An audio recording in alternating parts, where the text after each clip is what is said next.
To live differently from the past became the motto of the entire country in 2013. Then, Ukrainians had finally realized that it was time to relegate the totalitarian past to the dustbin of history and start building a modern European country. The price of this decision was exorbitant, and Ukrainians are still paying that price today.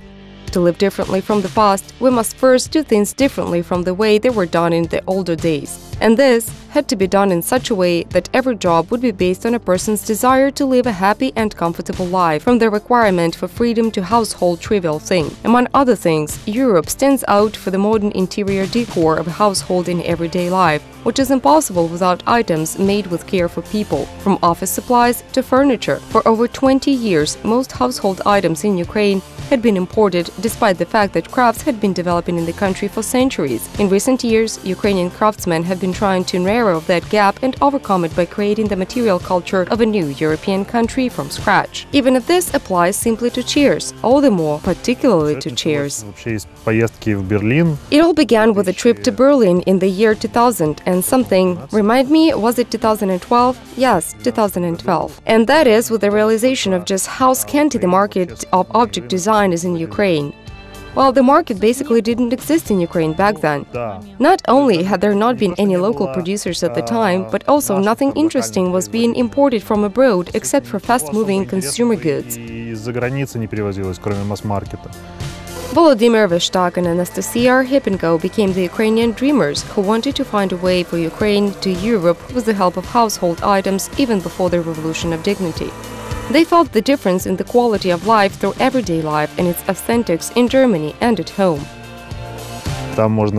There, you can just go to a small workshop or small store that sells teapots with the local design made by craftsmen in Berlin and are sold right there on the spot.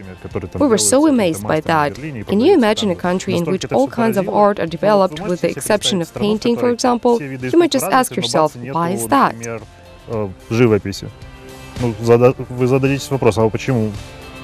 Why is it not enough for a craftsman to be just a furniture maker in the 21st century? And how to achieve national recognition by just making chairs literally at home? Watch the story of an inspired couple of Ukrainians who aim to create a new home design for their country next in our program.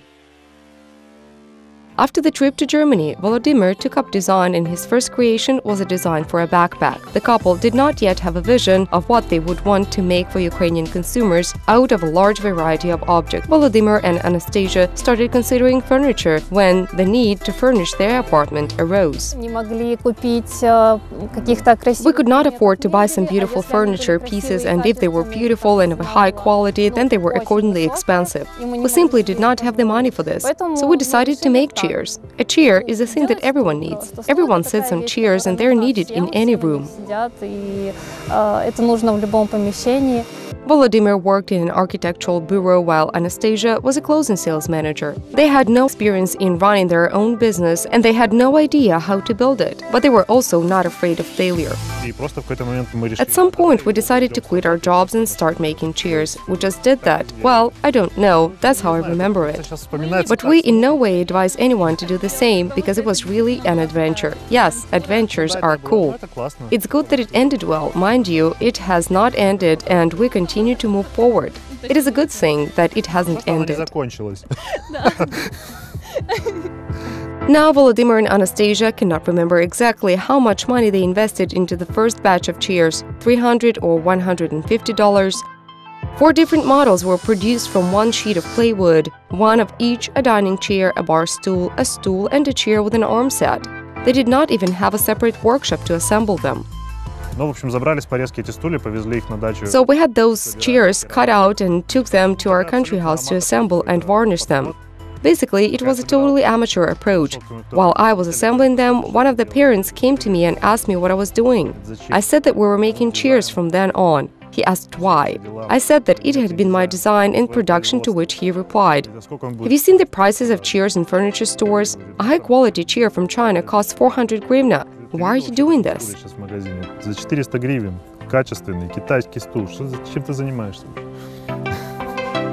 Volodymyr and Anastasia made photos of their chairs, and one of them, a bar stool, won a national design competition.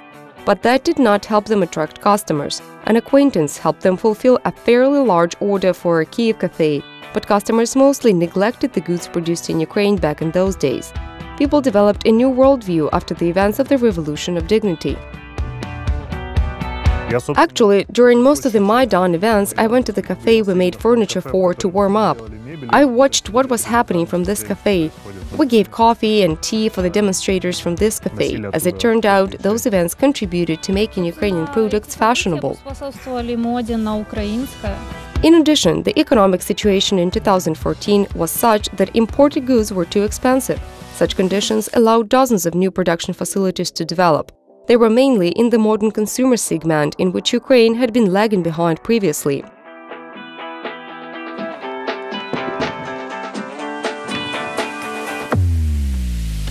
That was the original goal – to produce everything we wanted without concentrating on one particular branch. To create an environment for people, that is, surround them with all the necessary items – tables, chairs, hangers, rocking chairs, backpacks, notebooks – that seemed to be sufficient for now.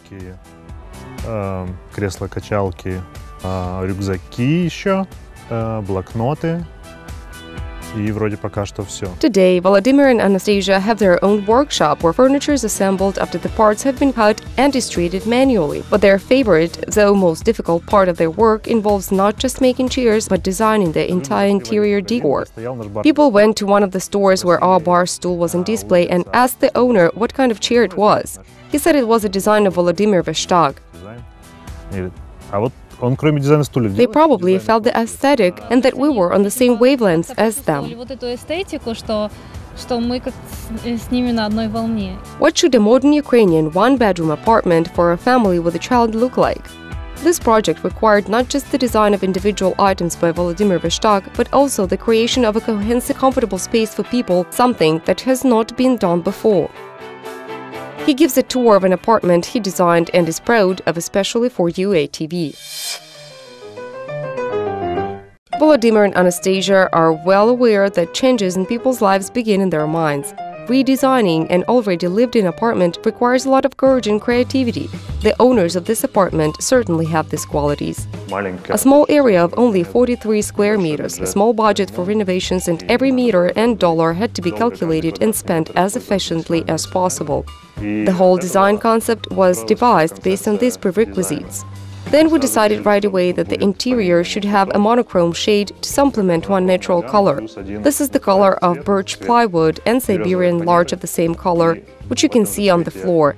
Everything else is white with occasional contrasting black accents and details.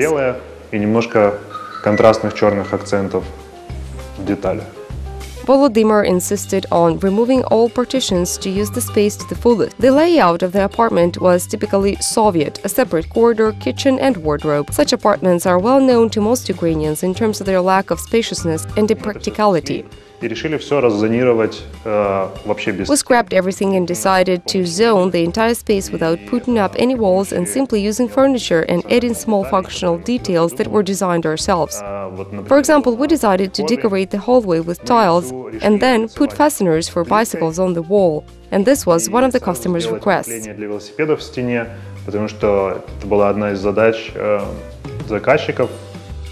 Instead of a separate wardrobe, Volodymyr designed and assembled a large closet that fits everything the family needs. The craftsman tries to use Ukrainian wood, oak and ash for making all the furniture. Since there are no rooms in the classical sense of the word, but there are zones, it was very important that they should logically meld with each other. Hence you have these 10 by 10 tile transitions from the hallway to the kitchen area and switches from the wall to a horizontal plane. As I've already mentioned, I did not want to use extra materials.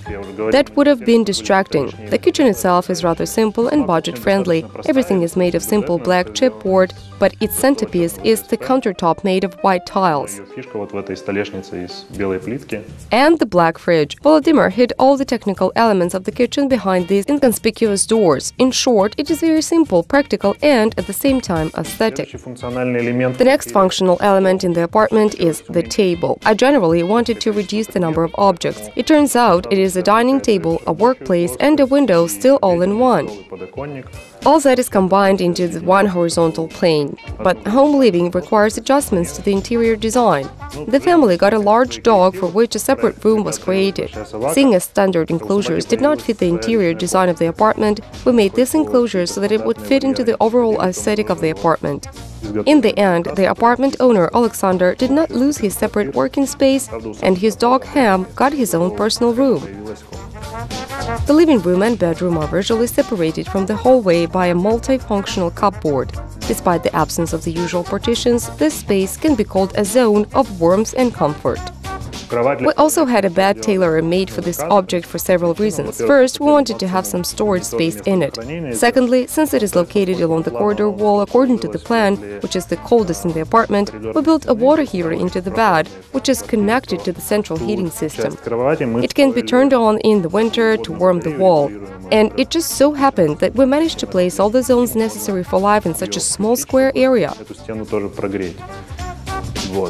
while at the same time preserving the feeling of a cozy, warm and spacious apartment for comfortable and practical living.